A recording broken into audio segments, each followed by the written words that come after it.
Most people never get rich because they were trained to stay poor. From day one, you're taught to get a good job, save money, buy a house, and retire. Sounds safe, right? But safe doesn't build wealth. Safe keeps you average. That's what Robert Kiyosaki meant when he talked about his poor dad, a hardworking man, but stuck in the same financial hamster wheel as everyone else, because he believed a paycheck meant security. But here's the truth. Security is an illusion. But Rich Dad, he saw money as a game, a tool, a way to buy freedom, not comfort. And the biggest difference? He wasn't afraid of risk. He was afraid of regret. So ask yourself, are you playing to win or just playing not to lose? Because if you're scared to lose money, you'll never make any. Lesson number 1, your house is not an asset. For years, I thought owning a home was the dream. The American dream, right? Wrong. Kiyosaki said something I couldn't shake. An asset puts money in your pocket. A liability takes money out. And that home you're so proud of? Mortgage, maintenance, insurance, all draining your wallet every single month. But nobody tells you that because society glorifies ownership, even if it chains you. You think you own the house, but really, the bank owns you. Don't just chase status, chase cash flow.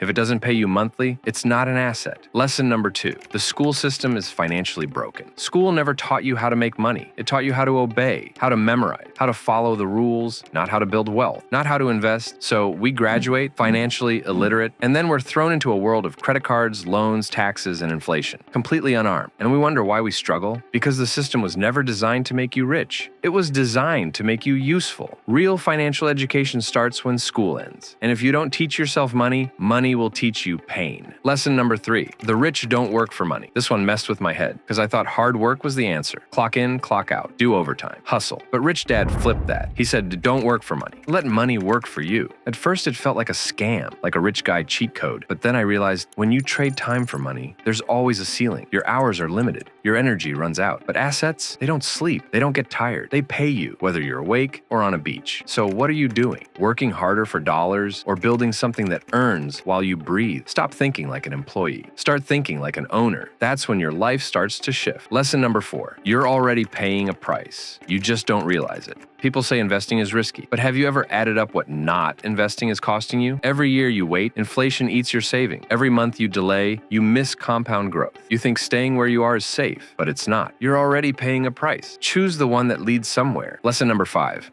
wealth is a choice. Being poor isn't your fault, but staying poor, that's on you. You weren't taught this stuff. Nobody handed you a playbook, but you're not helpless. You're just scared to change. But here's the reality. You can build assets. You can learn about cash flow, taxes, investing, real estate, and business. But you have to want it more than you want your excuses, because no one's coming to save you. It's just you and the decision you make right now. You can read all the books, but nothing changes until you do. So ask yourself, are you going to be like poor dad, or are you ready to think like rich dad?